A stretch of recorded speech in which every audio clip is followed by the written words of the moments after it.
네, 1부에 이어서 또 2부, 정의란 무엇인가에 대해서 독서 토론을 하도록 하겠습니다. 네, 아까 찬희쌤 이야기하다 말았는데 더 마저 해보시죠. 그러니까 거의 다 했는데요. 아까 뭐 세금을 거의 50%가 아니고 한 70%돈 많이 버는 사람 7, 80%를 뗀대요, 서양에서. 그래서 그걸 떼도, 그 사람들은 좀 억울한 마음이 있겠지만, 그 유럽에서 특히 우리나라 말고 유럽 쪽이나 뭐, 미국인지 거기서는 그게, 합의가 된다 그러나, 무진이 된다 그러나, 그거가 되는 그 이유는 이제 그만큼 자기들이 혜택을 많이 받았다고 생각하는 것 같아요. 어, 돈이 있는 사람들은 아무래도 교육 환경도 좋고 여러 가지 환경이 벌써 이제 달리기 할 때 앞에 서서 달리기를 할 수 있잖아요. 이제 약자들은 뒤에 설 수 있고. 그러니까 아무리 약자가 뭐 하루 종일 10시간, 12시간 일을 해도 재벌처럼 돈을 벌 수가 없는 거예요. 근데 재벌이 됐을 때는 벌써 부모도 좋았고 교육 환경도 좋았고 뭐 성격도 좋았고 성격이 좋다 보니까 뭐 우울증도 잘 안 걸리고 저 돈을 벌고 싶은 의지도 더 많고 이제 그거를 롤스가 얘기했나요? 칸트가 얘기했나요? 아니, 롤스 같아요. 아무튼, 그에서 사회적 책무를 져야 된다. 그래서 그만큼, 음, 무조건 우연이 된 건 없다. 그래서 사회적 임의성인가? 도덕적 임의성인가? 그래서 이제 사회적 책무를 져서 자기가 벌은 만큼 이제 열심히 벌고, 뭐, 농구 선수, 축구 선수, 이 사람 돈 많이 벌잖아요. 괜찮죠. 잘 해가지고. 뭐, 그 사람을 뭐 깎아내린 게 아니라 벌게 해놓고, 예, 사회적 책무를 위해서, 자기가 이제 사회를 위해서 많이, 이게, 내놓는다 그러면 이상하고 뭐라고 해요. 좀 내놓게 이제 하는 거죠. 복지를 위해서. 그게 좋다고 이제 정인가 공이라고 말을 하더라고요. 그래서 그게 이해가 됐어요. 그래서. 네, 다음은 이제 주제 토론으로 좀 들어가 보도록 하겠습니다. 들었냐?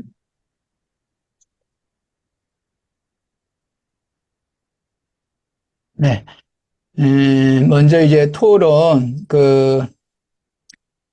주제가 이제 에, 대학교 기업 입학제에 대하여 어떻게 생각하는가에 대한 이제 주제 토론을 이렇게 한번 해보도록 하겠습니다. 이제 챗 GPT 요새 이제 많이 유명하잖아요. 거기 보니까 거기서 대답이 이제 이렇게 나와 있더라고요. 어, 기업 입학제는 재정적으로 여유 있는 학생들이 대학에 기여금을 납부하고 그 대가로 입학 기회를 얻는 제도입니다. 아, 이 제도에 대해서는 찬반 양론이 있습니다. 찬성 측에서는 대학의 재정을 안정화하고 기부금을 통해 교육 환경을 개선할 수 있다는 점을 강조합니다. 기부금이 장학금으로 이어져 다른 학생들에게 혜택을 줄 수 있다는 주장도 있습니다.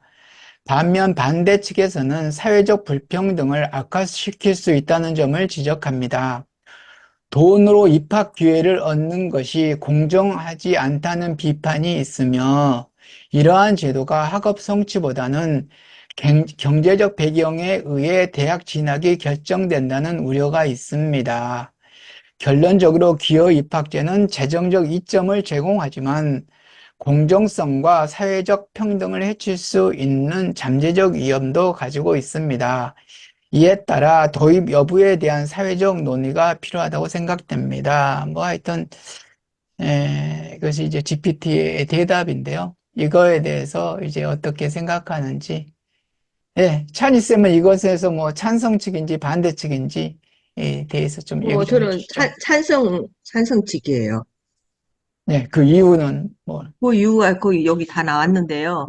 저도 별로 이거 기업 입학제에 대해서 생각을 해본 적이 없는데 이게 정의란 무엇인가 이 책을 전체적으로 다 이게 읽다가 보니까 무조건 돈이 있다고 해서 그 사람을 이렇게 대학을 보낸다고 해서 그게 꼭 잘못됐다고 생각하지 않는 이유가 그 돈을 이제 조금만 많이 내고 1억만 내고 들어가고 이렇게 하면 안 되고 내가 볼 때 적어도 10억을 내야 되지 않을까? 10억 이상 내나요? 그건 잘 모르겠지만 아무튼 좀 조금 내고 들어가면 불공평하지만 아예 돈을 많이 내고 들어가면 그 돈으로 인해서 장학재단을 만들어서 이렇게 돈이 없는 애 장학금도 줄 수 있고 학교에 건물도 세울 수 있고 도움을 좀 많이 주기 때문에 예, 굉장히 재벌 아들 딸들은 돈을 좀 많이 주고 기업 입학제를 이렇게 뭐 구해 와가지고 더 해야 되지 않을까? 적극적으로 그런 생각도 약간 들었어요, 제 마음에.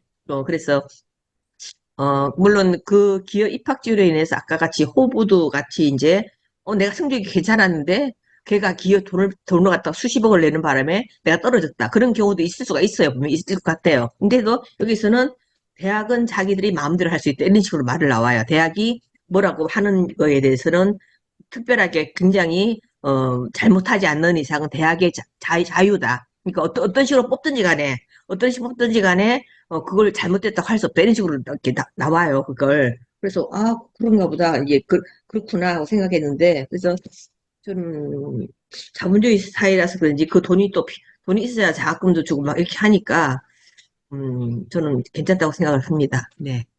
예. 글쎄요, 저도 이제 뭐 찬성, 예, 찬성책으로. 네. 근데 하여튼 뭐 대학에 이것 때문에 이제 대학에서 뭐 떨어진 사람들은 정말 상당히 이제 억울하겠죠. 네. 억울하는데 그만큼 이제 입학이 어려우니까 어려운 거고. 그렇지만 하여튼 뭐 어떤 생각을 하면 돈이란 게 돌아야 되잖아요. 난 이제 그런 네. 생각. 그러니까 많이 있는 사람이 돈을 풀어야만이 이것이 이제 그 사회에 그것이 다 이제 이렇게 에, 뭐 이제 부응할 수 다른 있고 학생들에게 장학금도 줄 수 예, 있고, 네. 하여튼 다른 이제 학생들. 돈이 돌 수 있고 그러면은 경제적인 발전도 되지 않을까. 하여튼 뭐 이런 측면에서 저도 이제 찬성을 좀 하는 측면이 이제 강한데요. 예. 근데 이제 또 이런 문제가 많이 있잖아요. 뭐냐면은 요새 이제 대학교에 이제 그 시골 학생들한테는 뭐 특혜가 있잖아요. 뭐냐면은 시골은 이제 전체적으로 이제 그 내신이 낮으니까 조금만 공부 잘하면 이제 등급이 막 올라가잖아요. 네. 그래서 이 도시에 있는 애들보다 훨씬 더 이제 등급이 좋으니까 이제 네. 그렇게 지금 하고 있잖아요. 대학 입학 뽑을 네. 때도 이제 네. 등급제로 하기 때문에 이제 그런 문제가 있는데 사실 그런 얘기 들을 때 이 도시에 사는 우리 같은 사람은 상당히 이게 뭐 이렇게 불공평할 수가 있어 정말 어떻게 시골에 살면은 응? 등급으로 그렇게 해가지고 그래서 이제 뭐 공부 못한 좀 이제 공부 등급이 안 나오면은 등급이 진짜 엄청 치열하잖아요. 1등급 받으려면은 정말 뭐 몇 프로 안에 들어야 되니까 뭐 반에서 뭐 1, 2등 해야 되고 막 그러더라고요. 보니까 1등급 받고 이제 음. 그러고 뭐 그런데 이제 그렇게 이제 할 때 상당히 좀 뭐랄까요. 그것도 역시 좀 하여튼 그런 내가 막상 그러니까 이런 거 같아. 내가 막상 나한테 닥치면은 이거 상당히 이제 거기에 반감을 가질 수밖에 없고 어, 만약 이렇게 내가 이 기호 입학제에 찬성을 하더라도 내가 실제적으로 이것을 당하는 입장이 된다면은 당연히 나도 이제 반대 측에 설 수밖에 없지 않을까. 하여튼 뭐 그런 생각을 이제 이렇게 하게 됩니다. 네, 그게, 그게 네. 공리주의가 아닌가요? 혹시라도? 그걸 하지 말고, 시골 사람들을 뽑지 말고, 그냥 공부 잘하는 사람 뽑는 게 공리주의인가? 어떻게 되지? 예, 공리주의하고 연관이 그게 없나요? 이제 공리주의죠. 뭐냐면 아까 이제 연관이 소수 있으니까. 인종 그런 게 예, 그러니까 그들한테 더 혜택을 줘야 된다는 거잖아요. 예, 이제 그게 이제 공리주의인데 이것은 자유주의죠. 그러니까 자유주의? 사실 이것은 어떤 평등의 법칙에, 도덕주의인가? 뭐, 공리주의 반대가 뭐예요, 여기서? 자본주의인가? 뭐, 무슨 주의지? 도덕주의인가? 정의인가? 정의? 모르겠네, 갑자기. 아니, 단어를. 반대고, 이제 그렇게 따질 거보다는 예, 그 이것은 이제 기호 입학제는 자유주의적인 관점이죠. 그러니까 이제 찬성을 한다면은. 예, 찬성을 한다면은, 왜냐면은, 돈이 있어가지고 자기의 권리를, 그것으로 자기의 권리를 하겠다는데, 내세우겠다는데, 그런 걸 중요시하잖아요, 예, 자유주의는. 예. 그러니까 찬성 측은 자유주의고, 반대 자유주의. 측에서는 이제 뭐겠죠? 이것은 이제 어떤 기회의 박탈이잖아요. 예, 예, 그러면은 반대 측에서는 이제 공리주의 쪽이라고 할 수 있죠. 그리고 이제 예, 도덕주의, 또 반대 측에서는 도덕, 그것은 도덕적으로, 아니, 대학이라는 게 어떤 어떤 기회 균등, 이런 것을 더 강조해야 되는데, 오히려 어떤 재정적인 면으로 이렇게 한다면 이것은 어떤 대학의 본래 목적에 위배되지 않느냐, 어떤 배금주의를 어떤 되잖아요. 음. 배금주의를 배척해야 되는데, 대학에서. 근데 그러니까 오히려 이제, 그걸 여기 이용한 느낌이 들어요. 그럼 예, 분명히 배금되기 때문에 돈이 있다고 해서 대학을 안 보내야 될 것 같은데, 그래서 오히려 여기 이용해서 돈을 많이 내라. 그 대신에 조금 내지 말고 많이 내라. 대학 붙여줄게. 그 돈으로 장학금도 주고 학교 건물도 짓겠다는 그 역발상인 것 같아요. 참 좋은 것 같아요. 어떻게 생각해 보면. 그게. 예, 시골 아이들은 이제 지역도 분배라는 게 있어가지고 정확하게는 모르겠는데, 뭐 지역계 아니면 좀 가난하고 어려운 지역 특혜도 애들 있어요. 예, 그런 것도 10%인가 뭐 있잖아요. 그죠? 예, 있어요. 지역 할당제도 있고, 시골도 예, 있지만, 지역 할당, 지방, 우리가 있잖아요. 그래서 예, 그걸 있습니다. 하지 않으면 점점 이렇게 부자와 가난한 사람들 차이가 계속 나요. 우리 자본주의 사회에서는 그걸 그렇게 하지 않으면. 그리고 이제, 아까 저 뒤에 어떤 그 말이 굉장히 어울렸는데, 어떤, 흑인인지 누구를, 그 사람을 만약에, 다양성으로서, 어, 무슨 이름 생각 안 나는데, 만약에 대학을 들어오게 하지 않으면은, 그 사람이, 히스패닉인가? 뭐, 아마, 아까 무슨, 어, 아까 내가 읽었는데, 예, 아까 어디서. 소수인종에 대한 네, 얘기잖아요.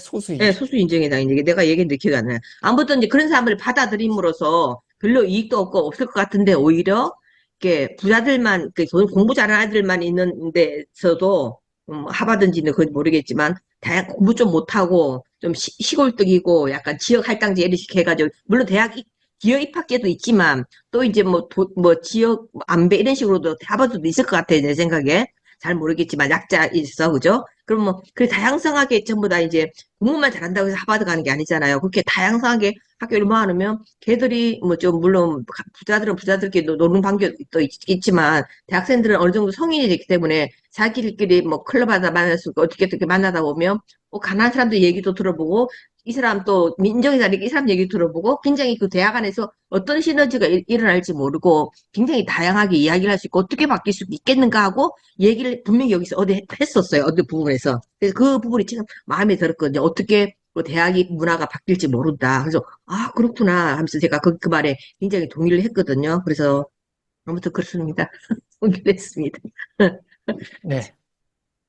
단어가 음, 정확히 항상 안 떠올라요. 이게 뭐 이렇게 서로 별로견이 안 나오고 있습니다. 네. 예. 다음에 그리고 이제 저기 네. 토론 제가 주제, 두 예, 번째 토론 주자에 대해서 이야기하겠습니다. 예. 의사 정원 중대에 대해서 의사 정원. 예. 의사 이거 정원 증대, 요새 지금 한참 시끄러운데요. 의사 정원 증대에 대하여 어떻게 생각하는가에 대한 음, 물음을 이제 GPT에 물어보니까, GPT의 대답이 이제 이렇게 나오더라고요. 의사 정원 증대에 대한 논의는 한국에서 지속적으로 뜨거운 이슈로 자리 잡고 있습니다. 이를 두고 다양한 의견이 나오고 있으며 긍정적 측면과 부정적 측면이 모두 존재합니다. 그러니까 뭐 GPT는 뭐 자기의 주장을 뭐 얘기한다기보다는 그냥 현 상황을 이렇게 얘기하는 것 같아요. 예. 음, 그래서 이제 긍정적 측면을 보자면은 의료 서비스 접근성이 향상된다. 그래서 음, 지방이나 소외된 지역에서는 의사 부족으로 인해 의료 서비스 접근성이 떨어지는 경우가 많습니다. 예, 지방에는 의사들이 별로 없다고 그러다잖아요. 예. 그러니까 뭐 이 수도권이 뭐 의사가 뭐 많이 더 필요하니까 뭐 여기서 되도록이면 근무하지 뭐 거기까지 갈 필요 있느냐 뭐 이렇게 되는 것 같아요. 그다음에 의료 인프라 확충에서 에, 의료 인력 부족은 의료의 질 저하를 야기할 수 있다. 그래서 뭐, 하여튼 의사도 경쟁력이 생기고 경쟁이 심화되면은 더 나은 의료 서비스를 할 수 있지 않겠느냐. 뭐 그런 얘기고요. 그 다음에 응급 및 필수 진료의 개선에서 이제 뭐 응급의학 뭐 그런데 이제 의사가 많이 부족하다고 이제 뭐 외과라든지 부족하다고 그러는데 만 해도 이제 정원을 내면 이런 필수 진료 분야에서 많이 이제 보충이 되지 않냐 이제 이런 것이 긍정적 측면으로 나오고요. 부정적 측면에서는 의료의 질도 여기선 저하 가능성이라고 했어요. 예, 뭐 한쪽 긍정적 측면에서 의료의 질이 더 나아진다. 의료 서비스가 더 나아진다고 그랬는데 그러니까 이제 뭐 단순히 인원만 늘려서는 이제 어떤 그런 교육과 인프라가 제대로 안 되기 때문에 질이 저하가 될 수 있다. 그다음에 과잉 공급 문제로 이제 의사 간 경쟁이 심화되고 뭐 소득 불안정이 될 수 있다. 사회적 갈등. 그러니까 의사 정원 증대는 그 기존 의료계와 정부 간의 갈등을 심화시킬 수 있다. 지금 뭐 발생되는 게 지금 부정적인 이것이 지금 의사들이 지금 주장하는 거고 지금 실질적으로 의료계하고 지금 정부의 갈등이 심화시키고 되고 있거든요. 이런 부정적 측면에 의해서. 그래서 이 문제는 뭐 국민 건강과 직결되기 때문에 신중한 접근이 필요하며 의사 수를 단순히 늘리는 것보다는 의료의 질을 유지하고 향상시키기 위한 다각적인 대책이 함께 마련돼야 할 것이다. 뭐 여기에 대해서 이제 뭐 제 생각은 그래요. 그러니까 의사가 이제 많이 이제 지금 의사를 지망하는 학생들이 많이 있거든요. 수요가 있다는 거죠, 수요. 수요가 있는데 왜 의사들이 그 수요를 자기네들이 막는 건지 어떤 자기네들의 이제 밥그릇이 좁게 되니까 막는 것이 아닌가 뭐 이런 건데요. 그건 의사들의 개인적인 문제지 어떤 우리 전체 국민의 입장에서 글쎄 생각하는 것은 아닐 것 같은 생각이 들거든요. 뭐 의료의 질 뭐 저하된다고 그러는데 그것은 우리가 개선할 문제지 뭐 그런 걸 가지고 우리 예, 뭐 의료의 정원을 그렇게 반대하는 게 이게 지금 의사협회가 타당성이 있는 건지 이것은 하여튼 뭐 저는 국익을 해치는 그러한 일이 아닐까 그런 생각을 지금 저는 하고 있습니다. 네, 찬희 쌤은 여기에 대해서 어떻게 생각하시는지 얘기 좀 해주시죠. 저도 그냥 이거 비슷하게 생각하는데, 제가 이제 정확하게, 어떻게 이제, 뭐, 의대가 어떻게 돼 있고, 어디가 부족하고, 어떻게, 이제, 그거 정확하게 제가 알지를 못하니까, 이거에 대해서 뭐 반박하거나 뭘 하지를 못하겠는데, 그냥 뉴스에서 나오는 대로, 그것만 보고 있으면, 뭐 당연히 의사들이 왜 저럴까, 밥그릇 싸움을 하나 하는데, 또 교수들까지 합쳐갖고, 막 그, 찬성하고 동의하고 막 이러니까, 교수들도 돈을 보고 바라구나. 자기들이 가르친 제자들이 그렇게 하니까 그런 마음이 조금 없지만 그 제자들 편을 들어서 전공의 편을 드는 건가? 정말 그 이해할 수가 없더라고요. 그래서 어, 교수들마저 국민을 버리는 건가? 그들 입장에서 내가 이제 의사가 뭐 우리 집에 없어서 그런지 몰라도 의사 입장에서는 정말로 그걸 의사를 많이 만들면 뭐가 잘못되는 것인가? 그걸 정확하게 내가 분별할 수가 없어요, 제가. 물론 내가 국민의 입장에서 당연히 의사가 잘못했다고 생각하죠. 8, 90% 생각하는데 왜 저렇게 반대를 하고 있는지 그 이유가 도대체가 이해가 안 되는 거예요. 왜 이렇게, 지금 전공이 들어온 게 한 10%도 안 들어왔다거든요. 뭐, 100명인지 50명밖에 안 들어오고 800명이 다 그만뒀대요. 안 돌아왔대요, 아직까지. 언제 돌아올지는 모르겠지만. 그래서 다른 직업을 찾아서 갔는지 아니면 일반의로 다른 병원으로 갔는지 다른 직업을 찾겠다고 갔는지 아무튼 지금 8, 90%가 안 들어왔다 그래요, 현재까지도요. 그래서 근데 이제 중요한 거는 지금 그걸 잘 할 수 있는 그런 어떤 국이 세워져 가지고 의사를 2,000명을 이렇게 만드는 게 문제가 아니라 지금도 이제 아까 그 우리 공의와 정의에서 만들었듯이 시골이나 뭐 어려운 데는 잘 안 가잖아요. 그렇죠? 서울로만 다 몰리잖아, 의사들이. 2,000명을 만들어도 아마 그럴 거예요. 그러면 2,000명을 만들 때 정말 꼼꼼하게 디테일하게 어떻게 하면은 그 의사들이 그 지방에 남아있게 시스템을 딱 만드는 거예요. 몇 년 동안 무조건 막 있어야 된다든지, 뭐 응급실에는 어떻게 해야 된다든지 다 서울로 오지 못하도록 시스템을 정하게 만들어가지고 너도 나도 막 뭐 조금만 되면 막 다 올라오고 뭐 보건소에도 안 가려 그러고 뭐 그런 게 막 우리나라에 있잖아요. 굉장히 돈 벌려고만 하는 게. 그래서 이제 공공의인가 뭐 그런 거 내가 잘 몰라갖고 모르는데 아무튼 그런 분야들을 정확하게 시스템화 시켜갖고 보건복지부에서 2,000명들이 골고루 균형이 이렇게 잘 들어가서 그냥 무조건 뭐 피부과 무슨 뭐 돈 버는 성형외과만 쓰면 성행하는 게 아니라 정말 중요한 기초라든지 남이 안 하는 특히 외과 수술, 심장이라든지 흉부외과가 굉장히 부족해서 지금 나중에는 수술할 사람도 없게 생겼다고 하잖아요.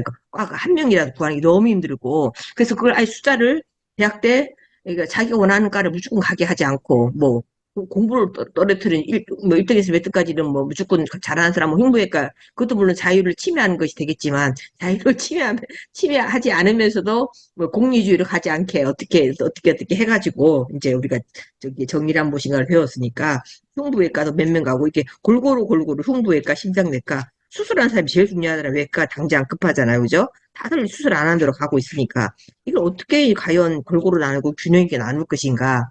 이게 정말 급선무 같아요. 그래서 응급실을 어떻게 해야 되고 응급실을 어떻게 해야 되고 제가 이제 그런 분야를 잘 모르니까 듣는 거는 그밖에 모르는 것 같아요. 왜 그렇게 돈 갖고 싸우는지를 잘 모르겠네요. 이상입니다. 네. 뭐, 한 가지 이제 주제 토론, 뭐, 또, 뭐, 한 가지 더 한다면은, 이제, 우리 이제 케이팝 스타 있잖아요. 지금 이제 우리 BTS인가요?가 유명한데, 이런 케이팝 스타들을, 군대를 면제받아도 되는가? 거기에 대해서 어떻게 생각하는가? 이제 이런 것이거든요. 그래서 이제, 저는 이제, 글쎄요, 이것도 이제 저는 똑같이 생각해요. 뭐냐면은, 나라의 BTS 같은 경우에는 우리나라의 국위 선양을 그렇게 했잖아요.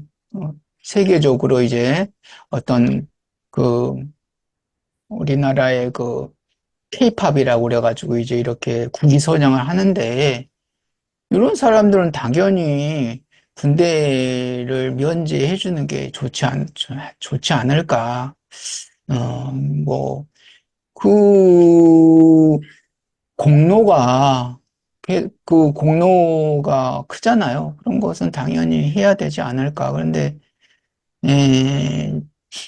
이제 뭐 그렇게 저는 생각을 합니다. 찬희 쌤은 좀 어떻게 생각하세요? 저는 물론 여러 가지 지금 기업 입학제라든지 의사 뭐 이런 것도 중요하지만 저는 책으로 돌아가고 싶어요. 책을 열심히 읽었기 때문에 책에서 제가 이게 공로가 크기 큰데 아직 생각을 못 해봤어요. 가야 될지 안 가야 될지 잘 모르겠어요. 아무튼 이제 뭐 금메달 따오면 안 가고 안 가는데 이 사람도 물론 금메달만큼 했지만 생각을 제가 못해서 얘기를 못 하겠고요.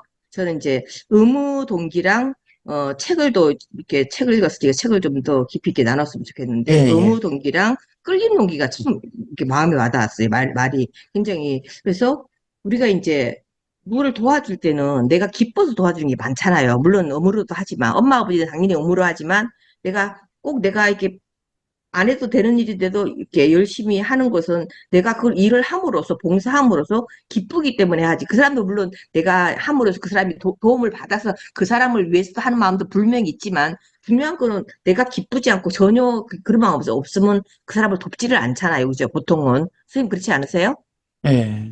네, 내가 이렇게 즐겁고 막 마음이 뿌듯하고 뭔가 그런 마음이 있어야 되잖아. 그죠? 근데 그걸 이제 끌림 동기라고 했고, 근데 의무 동기는 뭐냐? 기쁘지도 않고 아무런 그게 없어도 해야 되니까.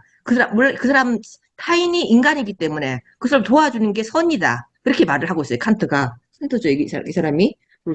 그래서 의무 동기와 끌림 동기에서 굉장히 이렇게 자세하게 설명해 있었어. 이게 굉장히 와닿았어요. 그래서 의무 동기만이 우리는 이제 꿀림동이가 있는데 왜 그게 나쁜 건가? 그렇게 생각했는데, 나쁘다고는 말을 안 했어요. 나쁘다고 안 했는데, 의무 동기만이 행동에 도덕적 가치를 부여할 수 있다는 것이다. 그래서, 자살하는 것도 물론 엄청나게 너무나 힘드니까 그럼 자살을 당연히 하겠죠. 근데 켄트가 말하기를, 우리가 삶을 좋아해서 살아가는 사람이 아무도 없다.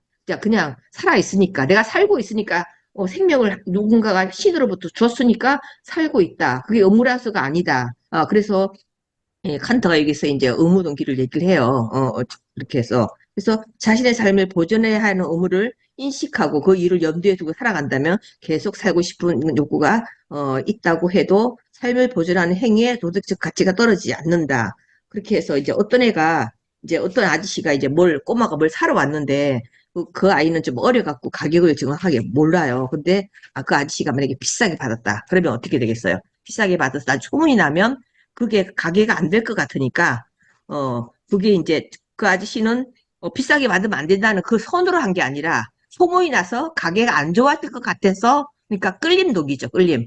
안 좋았을 것 같아서 그 아이한테 정직하게 물건을 1,000원이면 1,000원에 받는 거예요. 받았다고 얘기를 해요. 근데 이제 우리는 이제 그렇게 생각하면 안 되고 끌림 독이도 물론 있다고 해서 나쁜 건 아니지만 정말 1,000원을 받아야 되기 때문에 정직한 마음으로 정의로운 마음으로 도덕적으로 그렇게 해야 되는데 내가 소문이 나서 네 상점이 망한다든지 누가 욕을 하면 안 되잖아요. 그것 때문에 이제 한다는 거예요. 뭐 어떤 착한 일, 좋은 일들을. 그게 끌림 동기라고 해요. 너무 동기는 뭐 그런 게 없고 누가 칭찬 안 해주고 그냥 그래도 당연히 1,000원 받아야 되고 1,000원 안 받으면 도덕적으로 잘못된 거니까 1,000원을 받아야 된다. 이게 이제 의무 동기거든요. 선생님은 이거에 대해서 어떻게 생각하세요? 선생님은?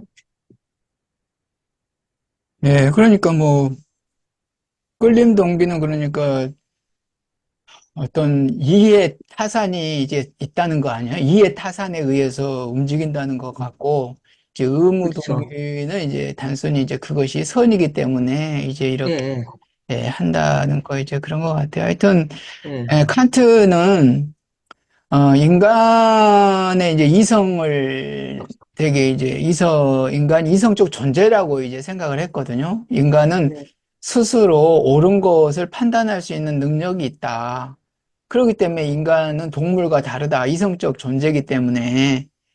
그래서 이제 의무 동기를 충분히 이제 의해서 그러니까 뭐 옳은 것을 판단할 수 있기 때문에 그런 옳은 것에 의해서 이제 그런 의무 동기에 의해서 행동할 수 있다. 이제 이렇게 칸트는 이제 얘기하죠. 그런데 실질적으로 우리가 실존적으로는 사실 의무 동기에 의해서 행동하기는 쉽지 않을 것 같아요. 예. 우리는 일단은 이해타산에 의해서 행동하지 네.